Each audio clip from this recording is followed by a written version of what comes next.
Long ball number 3, probably what all the folks out there have been waiting to discuss. United States men's national team roster for the September camp was announced yesterday. The United States will host Korea Republic in Harrison, New Jersey on the 6th of September. And in the second game of the window will be USA versus Japan in Columbus on September 9th. There's some surprising inclusions and some surprising omissions. We're going to talk about, pontificate into the who's, whys, and how did this happens at the top of the hour. But we'll try to stay on the course of who is actually on this roster. So do you want to go group by group there, Mr. Davis? Yeah, I mean, you can see it on the screen if you're watching via video. If you're on the podcast, I'll read it out. Goalkeepers, Roman Celentano, okay. Young up-and-coming MLS goalkeeper. Matt Freese, we saw him star for the United States in the Gold Cup. Jonathan Klinsmann. I'm going to say it one more time. Jonathan Klinsmann is in this team. When's the last time we talked about him? Yeah, it's been a while. I said on Blue Sky, don't tell me you knew where Jonathan Klinsmann was playing his club soccer because I won't believe you. Now, there are some sickos out there. There's some really, really online people who knew that Jonathan Klinsmann was playing. Rob, where is he playing? Do you know? He's playing in Syria. I only know because I have the thing in front of me. But before this announcement, I did not know. I knew he'd bounced around and had maybe taken a European adventure, but I did not know the name of his club. No. Yeah, he's playing at Cesena in Italy. They're a second division team in Italy. Did not know that, but now we know. Defenders, Max Arfstad, Noah Kai Banks. Noah Kai Banks is one of those dual nationals that it's gotten people really excited. He plays over there in Germany at Augsburg.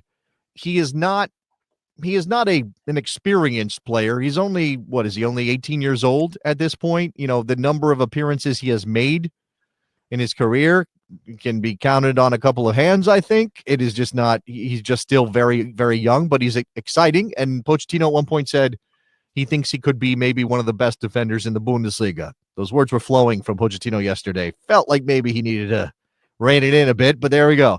Tristan Blackman, Vancouver Whitecaps, first ever call-up, 29 years old, I believe. Serginho Dest back in the team. Alex Freeman, Orlando City. Nathan Harriel, Philadelphia Union. Was in the Gold Cup team, I think, as a replacement, and he's back, and I don't think anybody was overly impressed by him in the Gold Cup.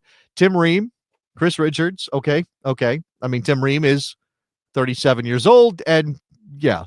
Midfielders, Tyler Adams, Sebastian Berhalter, Luca de la Torre, Diego Luna, Jack McGlynn, Sean Zawatsky. So that is all of those players except for Tyler Adams played their soccer in Major League Soccer. There's no Weston McKennie. There's no Johnny Cardoso. Both those players are, as far as we know, fit and available for selection. I mean, maybe we'll talk about them in the next segment. Forwards, Damian Downs, Christian Pulisic, back in, and the first thing asked to Mauricio Pochettino, and no surprise there, was, have you talked to Pulisic? What's your relationship like? And he said, no, I have not talked to Pulisic, but everything is in the past, and we move forward, and Christian had his break, and now he's ready to play, and so he's here. Josh Sargent getting a call. People are mildly surprised about that, because based on recent history, it felt like Pochettino did not rate Josh Sargent. Tim Weah is in this team, a player who just made a move, and Pochettino kind of explained that some guys making moves or maybe not settled in their teams weren't going to get called, but Tim Weah just made a move, and he's in this team. And then Alex Zendejas of Club America. I will tell you that according to reports that I'm seeing today, Brian White was called, but was forced to pull out because of injury. So if you're wondering about Brian White, that is one player who I guess was going to be in the team, but ultimately did not have the ability to play. There are missing players. I already mentioned with McKennie and Cardoso. Haji Wright is playing very, very well at Coventry City. He is not in this team, Rob. It's a little weird. It's just a little weird for a lot of people. Yeah, there's a lot of weird going on here, and kind of the next segment I'll ask, is this a just getting more eyes on more players, or is this kind of random, like whoever he was able to call? Because there does seem to be an element of randomness. I think the selection of Josh Sargent is one of the jarring things. I'll try to narrowcast it to the jarring selections, because Josh Sargent ended his season with Norwich on a goal streak, not selected to the multiple summer tournaments, and then started the season in a similar fashion at Norwich again and gets the call. So it's hard to figure out the logic really at all there. And you're saying some players like Brian White was omitted. Would you say the re-inclusion of Zendejas is Zendejas like the on deck guy, or is Josh Sargent the on deck guy? It's a good question. I mean, Josh Sargent plays the same position as Brian White. Alex Zendejas doesn't. So I don't know that I would connect those. I mean, I do think, and I don't know that this matters too much. And we've had plenty of teams over the years where the roster came out and a player was listed with a particular position group, and that's not where he played, or it wasn't exactly a good description of his role. And I don't know that Diego Luna is going to play as a midfielder necessarily in this team. Like, it's possible he could, but it's also possible he doesn't. He plays wide or he plays up in the forward line. So again, we don't know exactly how this is going to go down. Guy like Aiden Morris, also not in this team, playing in Middlesbrough. His former teammate Sean Zawatsky, who is a guy that is, better deployed as a center back, but playing in midfield, is there in midfield. I mean, I think he's done a good job doing the job asked of him by Columbus, but I think naturally that's not his position. So everybody's kind of scratching their head over that one, Rob. Some of the quotes from Pochettino, and we will have a little bit more audio, particularly on one issue that has caught the eye. Because again, if you count, maybe forget goalkeepers because of the nature of that pool. Although Matt Turner playing well with the Revs, getting minutes again, not here. Okay, whatever. Defenders, okay, Max Arfston, MLS, Tristan Blackman, MLS, Alex Freeman, MLS, Nathan Harrell, MLS, Tim Ream, MLS. In the midfield, again, I mentioned that. What is that? 5 of 6 are MLS players.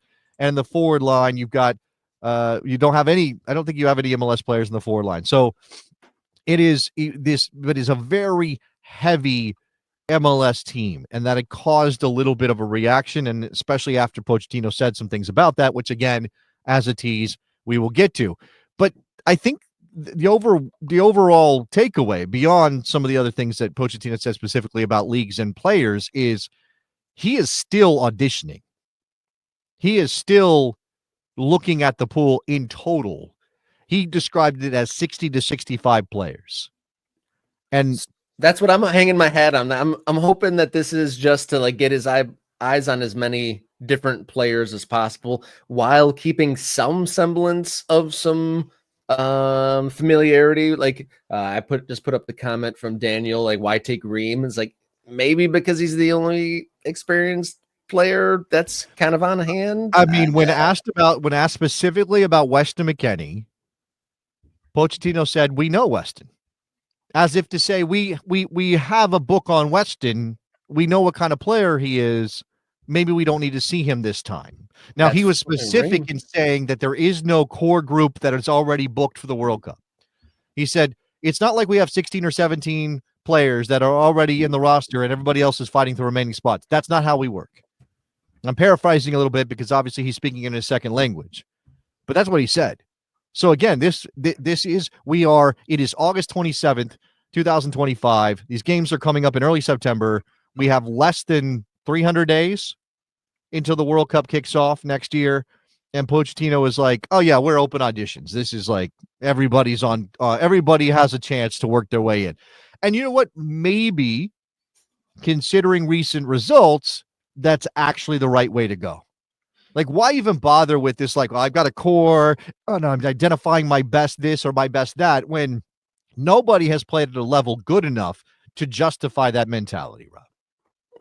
Poch keeping it interesting, no doubt. Definitely not a sleepy roster release day. We'll dig into more of that in a moment. But if you're watching this right now and you haven't hit subscribe yet, what you waiting for? It doesn't cost you a darn thing. Join the 3.25 thousand plus that have already subscribed. If you'd like to kick your support up a notch, you can become an MK Ultra. It's just $3.99 a month. You get priority commenting on these live videos, access to bonus content, and access to the Morning Kick Around Discord server. Great conversations on there, from men's national team conversations. It's been a light since this roster dropped. Pro rel conversations, local soccer conversations, MLS, and more. Great place to connect with soccer fans and fellow lovers of this show. So join that if you'd like. And there's also super thanks if you don't want any sort of continuous commitment.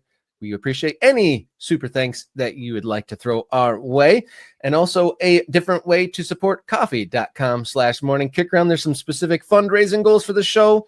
Maybe, some on location things, maybe upgrade some other things. Check out coffee.com/morning kickaround for that. Thank you to everyone who has supported over there. And you can also follow along on social media at mkickaround on Instagram, X, and Blue Sky. And we're also a podcast. Check us out on your favorite podcast platform to check us out. And there's also a video version of this show over on Spotify.